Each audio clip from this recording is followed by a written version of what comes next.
The maintenance bay of the Times Void Talon Times smelled like oil and burnt metal.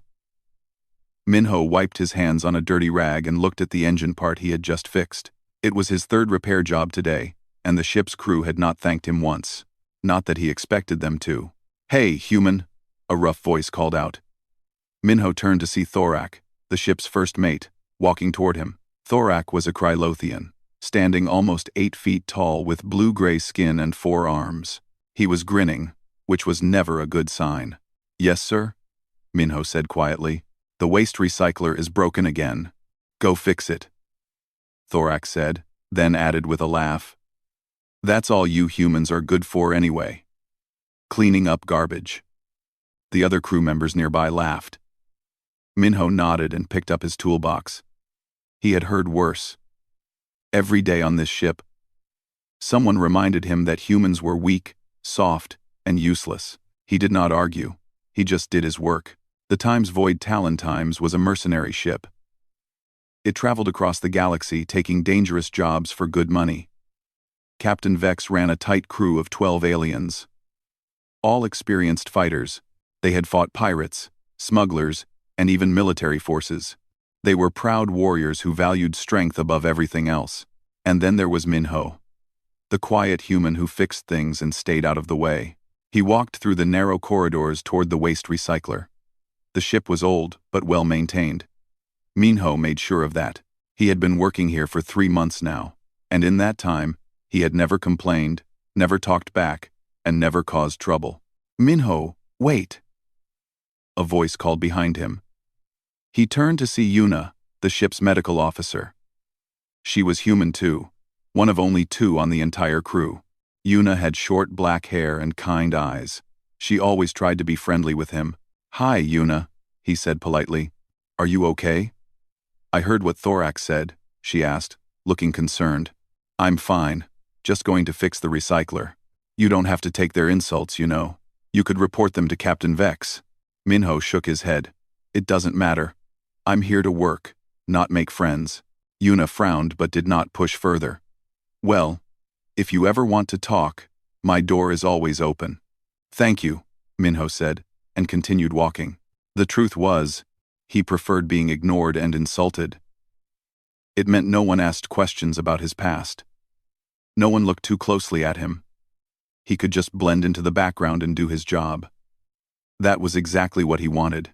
That evening, the crew gathered in the mess hall for dinner. Minho sat alone in the corner with his food tray. The others sat together, laughing and telling stories about their latest mission. They had raided a smuggler's base and made good money. "Did you see how Krell took down those 3 guards at once?" one crew member said excitedly. "That was nothing, Krell." "A reptilian Sorok," replied. "I could have handled 6. Warriors like us make this ship legendary," Vorac boomed. "Not like some people who just hide in the maintenance bay." Everyone knew he was talking about Minho. More laughter followed. Minho continued eating, his face showing no emotion. Captain Vex entered the mess hall. He was a massive Krylothian, even larger than Vorac, with scars covering his arms. Everyone immediately quieted down and showed respect. Vex was a veteran of 30 years, known throughout the sector as a brilliant and ruthless captain. "Listen up," Vex announced. "We're docking at Station Epsilon 7 tomorrow. You all get 2 days of shore leave. Drink, gamble, do whatever you want, but be back on time or I leave you behind." The crew cheered. Station Epsilon 7 was the biggest mercenary hub in this part of the galaxy. It had casinos, bars, fighting arenas, and every kind of entertainment imaginable. After dinner, Minho returned to his small quarters. The room was barely big enough for a bed and a locker. He sat on the edge of the bed and stared at the wall. His hands were steady, but his mind was far away. He thought about the life he had left behind, the person he used to be, the things he had done. He closed his eyes and took a deep breath. That was all in the past. He was just a maintenance worker now, nothing more. The next day, the Times Void Talon Times docked at Station Epsilon 7. The crew rushed off the ship, excited for their shore leave. Minho stayed behind to finish some repairs. Yuna found him working on a power coupling. "You're not going to the station?" she asked. "No, I have work to do. Minho, even maintenance workers need breaks. Come on, I'll buy you a drink." He hesitated, then shook his head. "Maybe another time," Yuna sighed. "You're a mystery, you know that? You never talk about yourself. You never relax. Sometimes I wonder what you're hiding." Minho looked at her for a moment. Her words were more accurate than she knew, but he just gave a small smile. "I'm not hiding anything. I'm just boring." "I don't believe that," she said softly. "I've seen your eyes. Those aren't the eyes of a boring person." I there's our BA. Before Minho could respond, an alarm sounded on his datapad. It was a message from Captain Vex, marked urgent. All crew members were to return to the ship immediately. Yuna checked her own device. "What's going on?" "I don't know," Minho said. "But we should go." They hurried back to the ship. The rest of the crew was already gathering in the briefing room. Everyone looked confused and annoyed at having their shore leave cut short. Captain Vex stood at the front with a serious expression. "We just received a contract. A big one. The pay is enough to retire on." "Right." That got everyone's attention. Crew members leaned forward, interested. "What's the job?" Vorac asked. Vex pulled up a hologram. It showed an old warship drifting in space, dark and dead. "We need to board this derelict and retrieve a data core from the bridge. Simple salvage operation. That's it? What's the catch?" Krell asked suspiciously. Vex's expression darkened. "The ship is the Times Crimson Dirge **. It belonged to the Reaper." The room went completely silent. Minho's hands gripped the edge of the table. His face remained calm, but something changed in his eyes. "The Reaper?" someone whispered. "That's just a legend, right?" "The Reaper was real," Vex said. 15 years ago, one human destroyed the entire Vorthak Empire from the inside, ended a war that had killed billions. Then he disappeared. "And we're going to his old ship?" another crew member asked nervously. "The Reaper is dead," Vex said firmly. "This is easy money. We go in, grab the core, and leave." "Anyone have a problem with that?" No one spoke. But Minho noticed several crew members glancing at each other uneasily. The Reaper's name carried weight across the entire galaxy. As the meeting ended and everyone filed out, Yuna caught Minho's arm. "Are you all right? You look pale." "I'm fine," he said quietly. But he wasn't fine. After 15 years of hiding, of being invisible, his past was about to catch up with him, and there was nothing he could do to stop it. The Times Void Talon Times entered the Morning Nebula 3 days later. The nebula was a massive cloud of gas and debris, filled with the wreckage of old battles. It was a graveyard of ships, a place where most pilots refused to go. Minho stood in the engine room, checking the power systems. His hands moved automatically, but his mind was elsewhere. He had not slept well since hearing about the mission. Every time he closed his eyes, he saw the Times Crimson Dirge *. His old ship. His home for 3 years during the war. Approaching the target, the pilot's voice came through the intercom. "Visual contact in 2 minutes." Minho put down his tools and walked to the observation deck.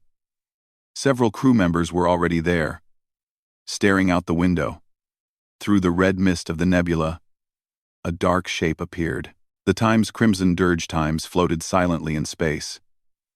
It was a small ship, designed for one person. The hull was black and scarred from countless battles. Some parts were still scorched from weapon fire. It looked dead, like a ghost. "That tiny thing?" Vorac laughed. "The Great Reaper flew that piece of junk?" "Don't underestimate it," Captain Vex said, entering the deck. "That ship destroyed 3 Vorthak battlecruisers in a single night. The Reaper used speed and stealth, not size. Still, it's hard to believe one human did all those things," Krell said. "Humans are so weak." Minho said nothing. He just watched his old ship through the window. Memories flooded back. He remembered every panel, every corridor, every hiding spot on that vessel. He remembered the blood. Wait. the pilot suddenly said, his voice tense. I'm picking up another ship. It just came out of the nebula behind us. Everyone turned. A large warship appeared. At least 3 times the size of the Times Void Talon asterisk. It was dark red, with sharp angles. Built for war. The design was Vorac. That's the Times Bloodfang asterisk, Vex said, his voice hard. Rokath's ship. Rokath? Yuna asked. Who is that? A Vorac warlord, one of the few who survived the Reaper. He's been a pirate for the past decade, Vex explained, and he hates humans more than anything. Minho's jaw tightened. He remembered Rokath. During the war, Rokath had commanded the attack on the civilian transports. Thousands of humans had died, including refugees and children, including his sister. They're hailing us, the communications officer said. Put it through, Vex ordered. The view screen activated. A large Vorac appeared, his face covered in ritual scars. His eyes were cold and yellow. This was Rokath. Captain Vex, Rokath said with a cruel smile. I see you found the Times Crimson Dirge asterisk. Unfortunately, I got here first. My crew is already aboard. That's our salvage, Rokath, Vex replied calmly. Not anymore. But I'm feeling generous today. Rokath leaned back in his chair. I'll make you a deal. Send one of your crew to fight my champion in single combat. If your warrior wins, you can all leave alive, and I'll give you the data core. If they lose, I'll kill everyone on your ship. And if we refuse, Vex asked, then I blow you out of space right now. Your ship is no match for the Times Bloodfang asterisk. The transmission ended. The crew of the Times Void Talon Times looked at each other nervously. We should run, one crew member suggested. We can't outrun their weapons, the pilot said. Then we fight, Vorac said, stepping forward. I'll face their champion. You're injured, Vex pointed out. Vorac had hurt his leg during the last mission. He could barely walk properly. I can still fight, Vorac insisted. Against Vexthar? No. Vex shook his head. Rokath's champion is Vexthar, a Vorac battlemaster. He's killed over 100 opponents in single combat. You wouldn't last 30 seconds. Then what do we do? Someone asked desperately. Silence filled the room. Everyone knew they were trapped. No one on the crew could defeat Vexthar. They were all going to die. I'll go, a quiet voice said. Everyone turned. Minho stood near the back of the room, his face calm. For a moment, no one spoke. Then Vorac started laughing. You? The maintenance man? Are you crazy? Minho, no, Yuna said, stepping toward him. You can't. You'll be killed. I volunteer, Minho repeated, looking at Captain Vex. Absolutely not, Vex said firmly. I won't send a non-combatant to certain death. Minho slowly removed his maintenance jacket. Underneath, he wore a simple shirt. But his arms were visible now, covered in scars. Not small scars from accidents. These were deep, deliberate scars from combat.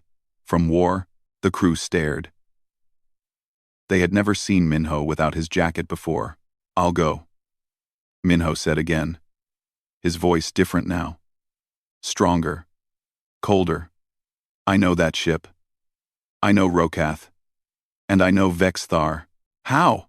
Vex asked, studying him carefully. Because I fought them before, during the war. Yuna's eyes widened. She looked at Minho's scars again. Really looked at them. Suddenly, pieces clicked together in her mind. The way he moved. The way he observed everything. Those eyes that had seen too much. No, she whispered. It can't be. Minho met her gaze and gave a small nod. Yuna stepped back, shocked. What's going on? Vorac demanded. He can go, Vex decided. We don't have any other choice. Prepare a shuttle. 10 minutes later, Minho stood in the airlock. He wore simple combat pants and boots. No armor. No weapons. Those were the rules of the duel.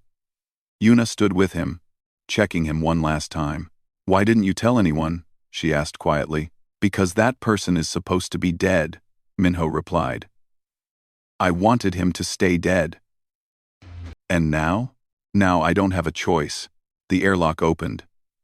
Minho stepped into the small shuttle. As he sat in the pilot's seat, he looked at his hands. They had been steady for 15 years.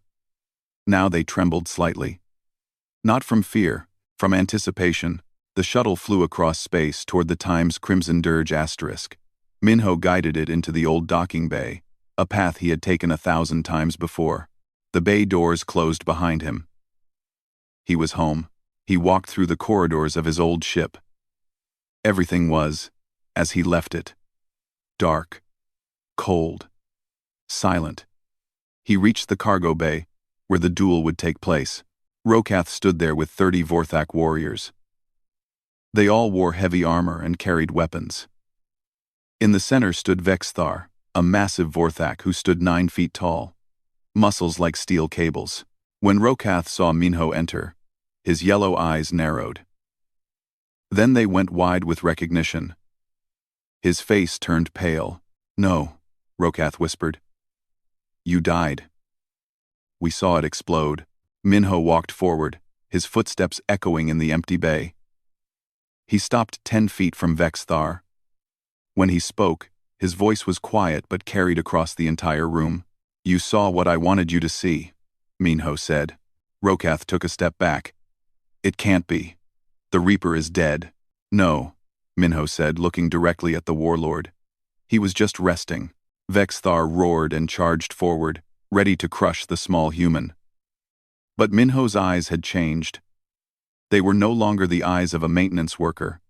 They were the eyes of the Reaper. Vexthar moved like a landslide. 9 feet of pure muscle and rage. He swung his massive fist at Minho's head. The blow could have shattered concrete. It would have killed a normal human instantly, but Minho was not there.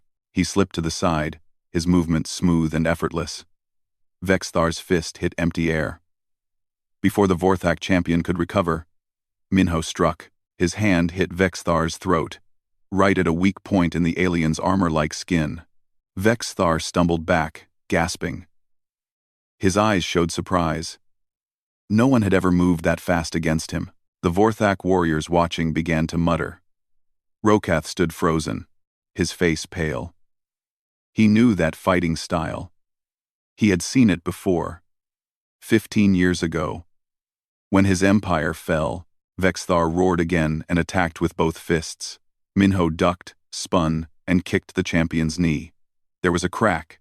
Vexthar's leg bent at a wrong angle. The giant warrior fell to one knee. "Impossible," one of the Vorthak soldiers whispered. Minho moved behind Vexthar in a blur. He grabbed the champion's head and twisted. The crack echoed through the cargo bay. Vexthar's body fell to the floor and did not move. The entire fight had lasted 47 seconds. Silence filled the bay. 30 Vorthak warriors stared at the small human standing over their fallen champion. No one could believe what they had just seen.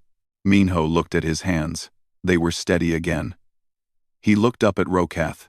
"The duel is over," Minho said calmly. "We had a deal. My crew leaves alive with the data core." Rokath's yellow eyes burned with hatred. His whole body shook with rage. "I know who you are now. I should have recognized those eyes. The way you move. You're him. You're the Reaper." "That name doesn't mean anything anymore," Minho replied. "You destroyed everything," Rokath screamed. "My empire, my fleet, my brothers. You killed them all." "You started a war," Minho said, his voice cold. "You attacked colonies. You killed civilians. Children. You made your choice." Aboard the Times Void Talon asterisk. The crew watched through Minho's helmet camera. They had given him a small device that transmitted everything. Yuna stood at the front, her hand covering her mouth. Thorak stood beside her, his forearms hanging limply at his sides. "That's not possible," Thorak whispered. "He's just a human. Just a maintenance worker." "No," Yuna said quietly. "He's the Reaper."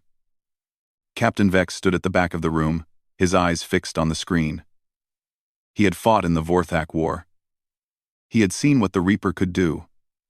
Cities liberated overnight. Command ships destroyed from within. An entire empire brought to its knees by one human who refused to stop. Back in the cargo bay, Rokath pulled out a communicator. "Kill them all," he shouted to his crew. "Break the deal. I want the human alive, and everyone else dead." The Vorthak warriors raised their weapons, pointing them at Minho. Energy rifles powered up, ready to fire. "You're breaking your word?" Minho asked calmly. "My word means nothing when I face the creature who destroyed my people." Rokath screamed. Minho sighed.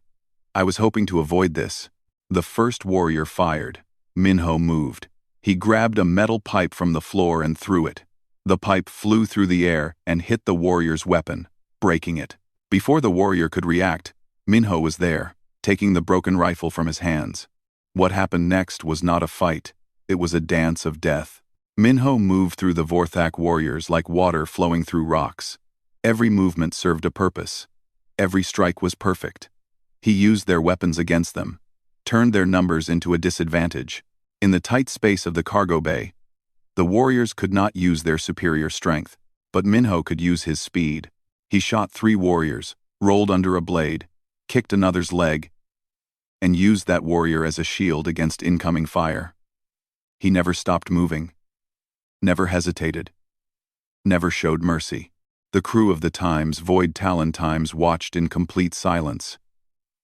They had never seen anything like this. Minho was not fighting like a soldier. He was not fighting like a warrior. He was fighting like something else entirely. "He's not fighting," Yuna whispered, tears in her eyes. "He's harvesting them." 5 warriors left, then 3, then 1. The last warrior dropped his weapon and ran. Minho let him go. The warrior would tell others what he saw. That was fine. The Reaper wanted them to know he was back. Rokath stood alone now, his warriors dead or fled. The warlord pulled out a curved blade, his traditional weapon. "I'll kill you myself." He charged at Minho with the skill of a trained killer. But Minho had fought Rokath before, long ago. He knew every move the warlord would make. Minho dodged the blade and struck Rokath's wrist. The blade fell. Another strike to the ribs. Rokath gasped and fell to his knees. "You killed my sister," Minho said quietly, standing over the warlord. "Her name was Hana. She was on a refugee transport. You blew it up for fun." Rokath looked up, blood dripping from his mouth. "I killed thousands of humans. I don't remember one girl, but I do," Minho said. "She was 17. She wanted to be a teacher.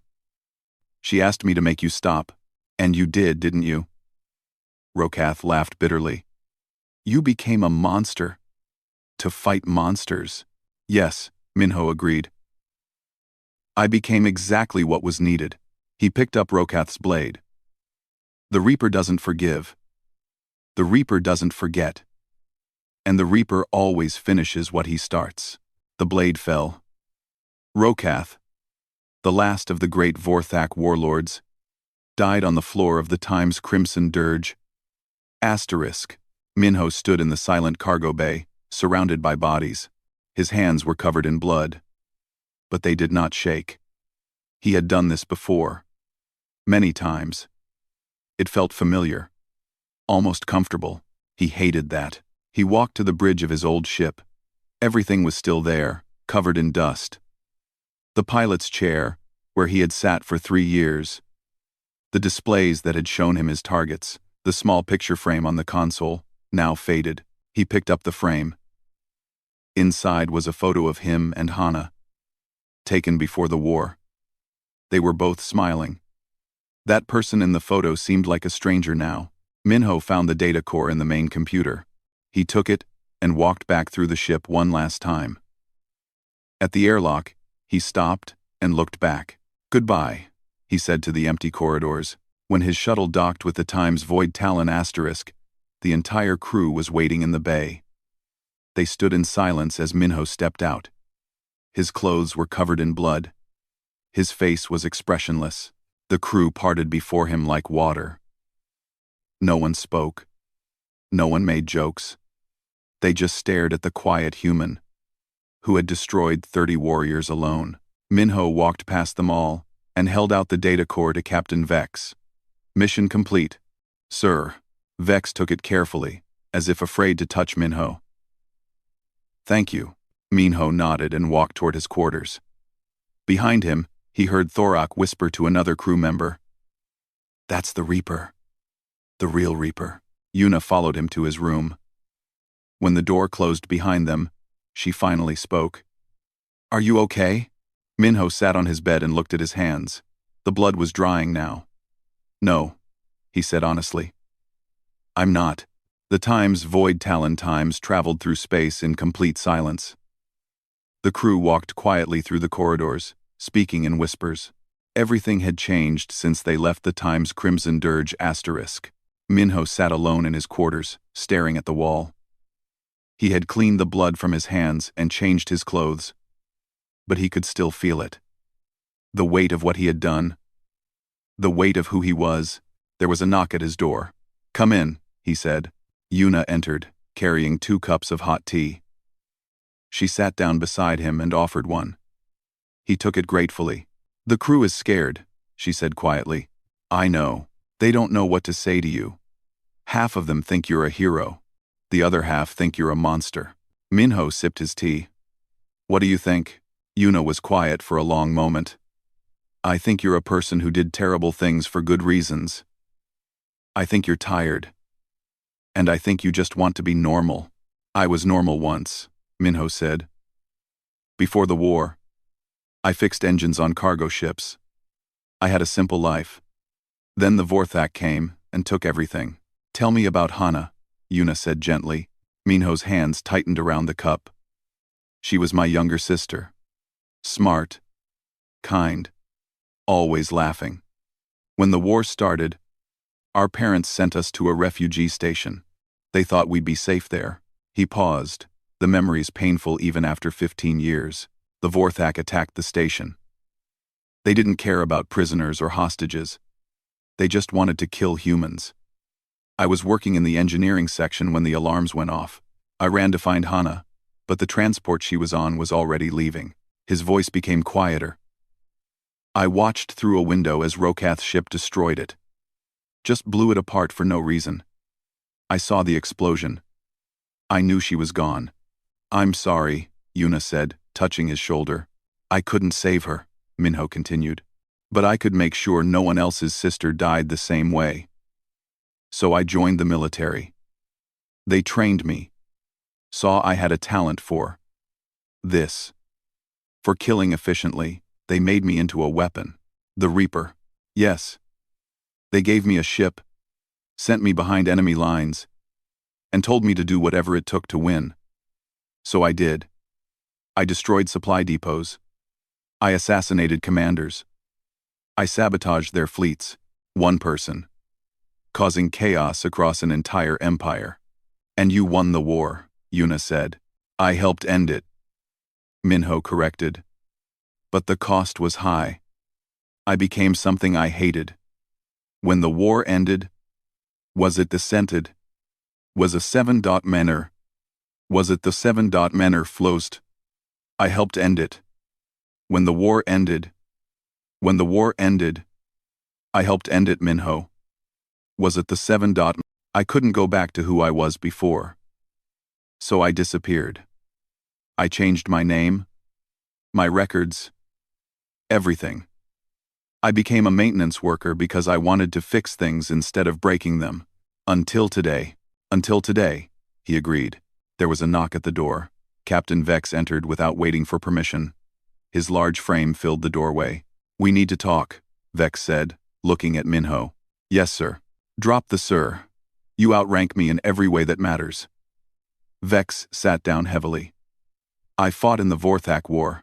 I was a junior officer on a defense platform when the Reaper destroyed the Vorthak command fleet. You saved millions of lives, including mine. I was just doing my job, Minho said uncomfortably. No. You did more than anyone else could have done, Vex said firmly. But I need to know something. Why did you hide? Why pretend to be a simple worker? Because I wanted the Reaper to die. I wanted to be Minho again.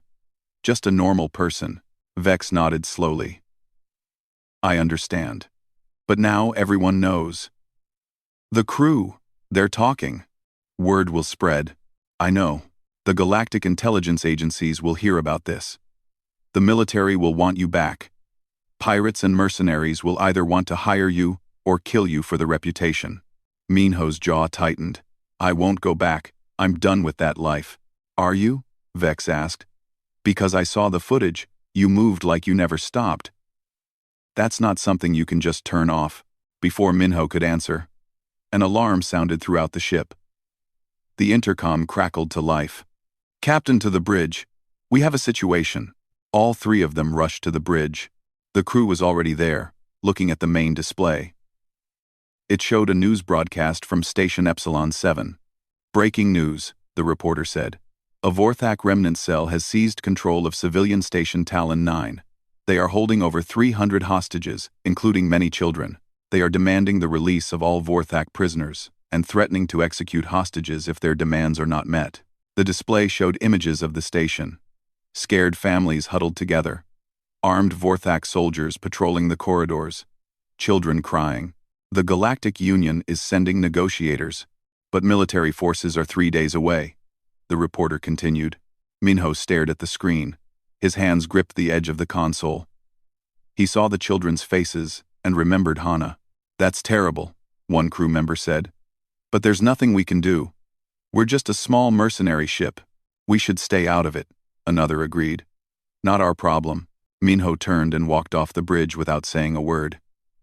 Yuna watched him go, knowing exactly what he was thinking. 30 minutes later, she found him in the armory. He was putting on combat gear, checking weapons, preparing equipment. This was not the maintenance worker she knew. This was someone else entirely. You're going, she said. It wasn't a question. Yes. Alone? It's better that way. Fewer casualties.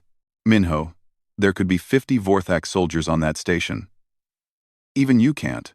I've fought worse odds, he said calmly, loading a rifle. Station Talon 9 is a civilian platform. I know the layout. The Vorac will have fortified key positions. But they won't expect a single attacker. You're not a soldier anymore. You don't have to do this. Minho stopped and looked at her. Yes, I do. Those children, they're someone's sister, someone's brother. If I do nothing, they'll die. Yuna was quiet for a moment, then she started gathering her own equipment. Fine. But I'm coming with you. No. Too dangerous. I'm a combat medic. I served during the war too, remember? Not in the front lines like you, but I've seen battle. And you'll need medical support. Yuna, don't argue. I'm coming. Minho studied her face and saw the determination there. Finally, he nodded. Stay behind me. Follow my orders exactly. If I say run, you run. Deal. They finished preparing in silence. When they left the armory, they found Captain Vex waiting in the corridor. I'm not stopping you, Vex said. But I'm not helping either. The Times Void Talon Times can't get involved in a hostage situation. It would ruin our reputation. I understand, Minho said. We'll take a small shuttle. You can say we stole it. Vex nodded and handed Minho a data chip. Security codes for Station Talon 9. It might help. Thank you, Captain. As Minho and Yuna walked toward the shuttle bay, they passed the crew. Vorac stood with several others, watching them go. For once, the big Krylothian had nothing to say. He just nodded with respect. In the shuttle bay, Minho ran through final checks. Yuna sat in the co-pilot seat, her medical pack secured beside her. Are you scared? She asked. Always, Minho admitted. Fear keeps you sharp. It keeps you alive. What about them? The Vorac on that station. Are you going to kill them all? Minho's hands paused on the controls. I'll give them one chance to surrender. If they refuse, if they hurt those hostages. He didn't finish the sentence. He didn't need to. The shuttle launched from the Times Void Talon Times and turned towards Station Talon 9. Behind them, the crew of the mercenary ship watched through the windows. May the gods protect them, Vorac said quietly. The Reaper doesn't need gods, Captain Vex replied. He is the thing that gods send when they want results. The shuttle docked at a service port on the outer ring of Station Talon 9. Minho used Captain Vex's security codes to bypass the locks. He and Yuna entered the station quietly. Weapons ready. The corridors were empty and silent. Emergency lights flashed red. Somewhere in the distance, they could hear shouting in the Vorac language. "The hostages are in the central plaza," Minho whispered, checking a station map. "The Vorac will have guards at every entrance. We need to move carefully." They crept through the maintenance tunnels, avoiding the main corridors. Minho moved with absolute confidence, like he had done this 1,000 times before. Because he had, through a ventilation grate, they saw 2 Vorac guards. They were laughing about something, completely relaxed. They didn't expect an attack. Minho opened the grate silently and dropped down behind them. 2 quick strikes, and both guards fell unconscious. He dragged them into a storage room and tied them up. "You didn't kill them," Yuna observed. "I said I'd give them a chance," Minho replied. They continued deeper into the station. They found 4 more guards and disabled them the same way. Minho moved like a ghost, appearing behind enemies before they even knew he was there. Finally, they reached a position above the central plaza. They looked down through a window and saw the hostages. Over 300 people sat on the floor, surrounded by armed Vorac soldiers. Men, women, children, all terrified. 20 Vorac guards watched over them. At the center stood a large Vorac wearing decorated armor. This was their leader. "Too many," Yuna whispered. "Even for you." "I know," Minho said. "That's why I'm not fighting them all at once." He pulled out a communicator and hacked into the station's public address system. His voice echoed through every speaker on the station. "Vorac soldiers, this is the Reaper. You have one chance. Release the hostages and surrender.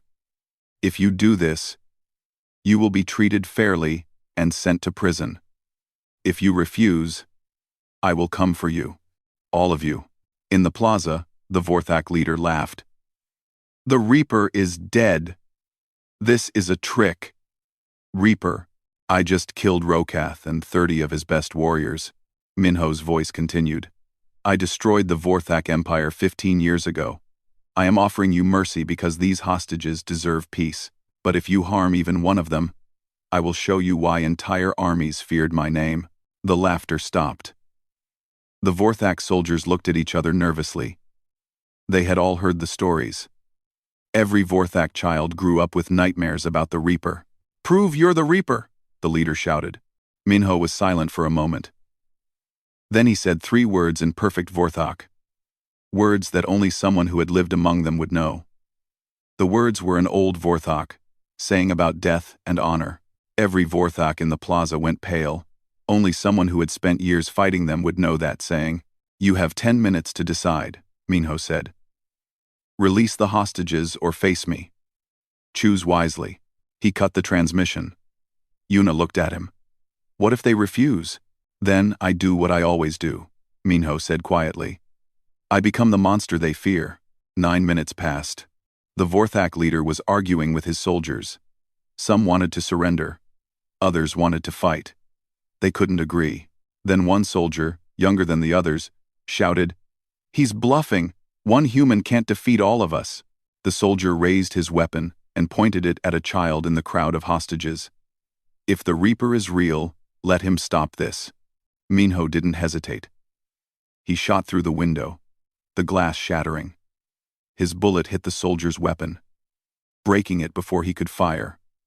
The soldier stared at his broken gun in shock. "Wrong choice," Minho said, his voice cold. What happened next became a legend that would be told across the galaxy for years. Minho dropped into the plaza and moved. The Vorac soldiers tried to shoot him, but he was too fast. He used the hostages' position to his advantage. Forcing the Vorac to be careful with their fire, he disabled weapons, broke legs, disarmed soldiers, one by one.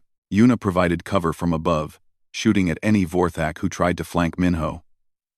She had been right, she was a good shot. The civilians screamed and ran for the exits as soon as they had the chance.